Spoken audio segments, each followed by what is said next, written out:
Hi friends, welcome to Pendems kitchen.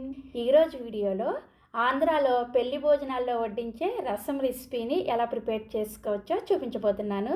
నేను ఇంతకుముందు వీడియోస్లో ఆంధ్ర పెళ్లి భోజనాల స్పెషల్ సాంబార్ రెసిపీని పోస్ట్ చేశాను.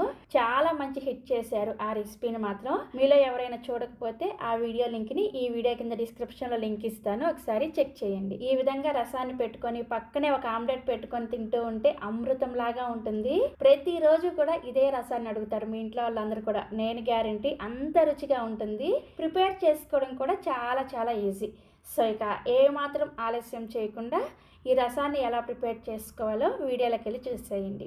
ఈ రసాన్ని ప్రిపేర్ చేసుకోవడం కోసం నేను ఇక్కడ నిమ్మకాయ సైజు అంత చింతపండుని తీసుకొని ముందుగానే నీళ్ళలో నానపెట్టుకున్నాను. ఒక 15 నిమిషాల పాటు నానపెట్టుకుంటే సరిపోతుంది. చింతపండు చక్కగా నానిన తర్వాత ఈ విధంగా గట్టిగా పిసికేసి ఈ పిప్పిని పడేసేయండి. ఈ పిప్పితో ఇంకా అవసరం లేదనమాట. చింతపండులో ఉన్న రసం అంతా కూడా వచ్చేస్తుంది మనకి. చింతపండులో ఉన్న రసం అంతా తీసేసుకొని పిప్పిని పడేసుకోండి.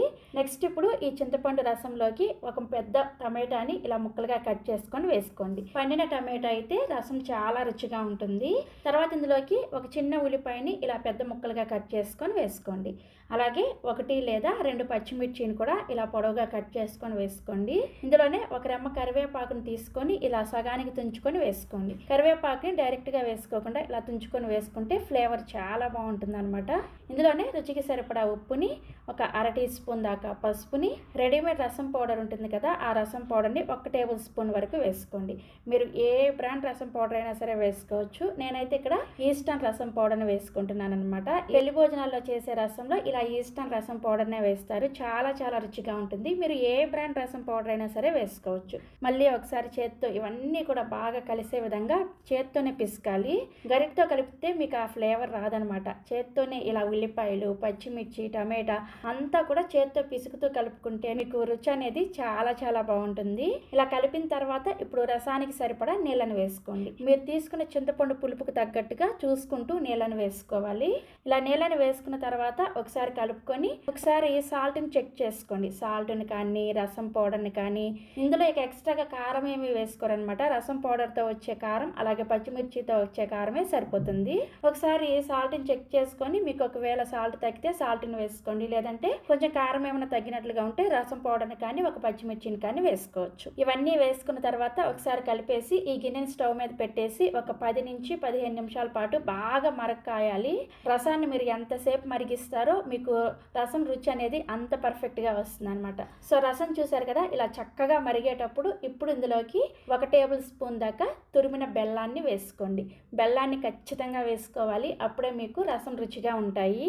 బెల్లం వేసుకున్న తర్వాత ఎక్కువసేపు మరిగించకూడదు. జస్ట్ 1-2 నిమిషాల పాటు మరిగించేసి ఈ రసం గిన్నెని పక్కన పెట్టేసి ఇప్పుడు రసానికి తాలింపు పెట్టేసుకుందాము. తాలింపు కోసం తాలింపు గిన్నెలోకి 1 టేబుల్ స్పూన్ దాకా నూనె వేసుకోండి. నూనె వేడైన తర్వాత ఒక 7-8 వరకు వెల్లుల్లి రెబ్బల్ని కచ్చాపచ్చాగా దంచుకొని పైన పొట్టు తీసుకొని ఈ విధంగా దంచుకొని వేసుకోవాలి. ఈ వెల్లుల్లి రెబ్బలు కొద్దిగా వేగిన తర్వాత ఇందులోకి 1/2 టీ స్పూన్ ఆవాలు, 1/2 టీ స్పూన్ జీలకర్ర, 2-3 ఎండుమిర్చిని, ఒక రెమ్మ కరివేపాకుని, అలాగే సన్నగా తరిగిన కొద్దిగా కొత్తిమీరని కూడా వేసేసుకొని వేయించుకోండి. కొత్తిమీరని రసంలో డైరెక్ట్గా వేసుకోకుండా ఇలా తాలింపులో వేసుకుంటేనే చాలా రుచిగా ఉంటుంది.